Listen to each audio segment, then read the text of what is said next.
Just అట్లా చూస్తున్నాం అంటే బ్యాక్గ్రౌండ్ స్కోర్లు వేసుకోవడానికి వాటికి ఉండాలి కదా అయ్యా అయ్యా అని ఒకటి it will be a war. ఓడ్రా ఇది కనిపెట్టింది, అరే రండిరా వీడిని తీసుకురండి రా. 86,000 కోట్ల రూపాయల సంపదని ఆవిరి చేసినటువంటి చంద్రబాబు నాయుడు గారు విజనరీయా, 1,10,000 కోట్ల రూపాయలు సంపద కాపాడి రాష్ట్రానికి, రాష్ట్ర ప్రజలకి సంపద కాపాడినటువంటి జగన్మోహన్ రెడ్డి గారు విజనరీయా? ఆ ఇంగితనం, ఈ రాసినటువంటి ఇంగితం ఎవరికి ఉండాలి? ఇవన్నీ ఈ రకంగా అంటే ఇంకా ప్రజల్ని ఏ రకంగా తప్పుదోవ పట్టించాలని, ఇంత మేలు చేస్తే బురద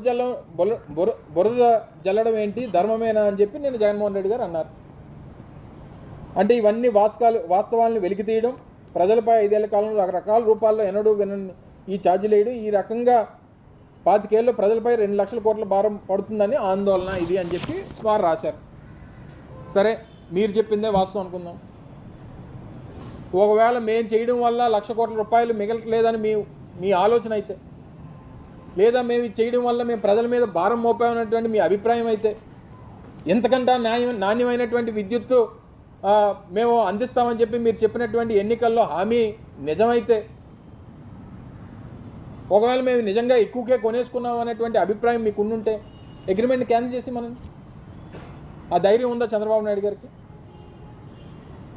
అంటే ₹2.49 ఎక్కువ కొనేసాం ఆ రోజు మేము ప్రభుత్వంలో, నేను ఈరోజు అంతకంటే తక్కువ కొంటానంటే ఈ అగ్రిమెంట్ స్క్రాప్ చేసేమనండి, చేసి కొత్త అగ్రిమెంట్కి వెళ్ళి ₹2 కొనేమనండి, ₹1.99 కొనేమనండి.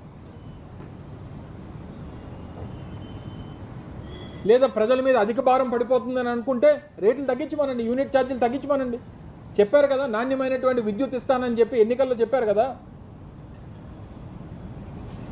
మళ్ళీ ఎన్నికలు అయిపోయిన తర్వాత అంటారు నాణ్యమైనటువంటి విద్యుత్ ఇవ్వాలంటే కరెంటు ఛార్జీలు పెంచాలని చెప్పి చెప్తారు. అంటే జనం అంటే ఏ స్వామి చెప్పినట్టు పని అయినంత వరకు ఒకలాగా, పని అయిపోయిన తర్వాత ఒకలాగా. ఓడ దాటినంత వరకు ఓడ మల్లన్న, దాటిపోయిన తర్వాత బోడి మల్లన్న. అదాని నన్ను ఎన్నోసార్లు కలిశారు, దానికి దీనికి ఏం సంబంధం అన్నారు జగన్మోహన్ రెడ్డి గారు. ఈయన వచ్చి అదాని కలిస్తే ఆహా ఓహో, ఈయన మొన్న ముఖ్యమంత్రి అయిన తర్వాత అదాని సంస్థకు సంబంధించినటువంటి ప్రతినిధులు, వారి డైరెక్టర్లు వచ్చి కలిస్తే ఆహా ఓహో ఈ రాష్ట్రానికి అద్భుతం జరిగిపోతుంది. ఒక రాష్ట్ర ముఖ్యమంత్రిని, దేశంలో ఉన్నటువంటి అనేక రాష్ట్రాల్లో ఆ రాష్ట్ర ముఖ్యమంత్రుల్ని దేశంలో ఉన్నటువంటి ప్రముఖ పారిశ్రామికవేత్తలు వచ్చి కలవడం అనేటువంటిది సర్వసాధారణమైనటువంటి అంశం. ముఖ్యంగా ఇదే అదానికి సంబంధించినటువంటి సంస్థకి రాష్ట్రంలో అనేక కార్యకలాపాలు ఉన్నాయి.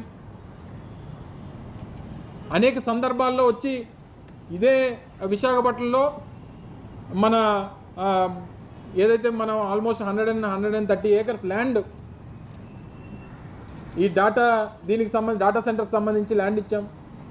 కృష్ణపట్నం పోర్ట్ ఉంది వాళ్ళకి.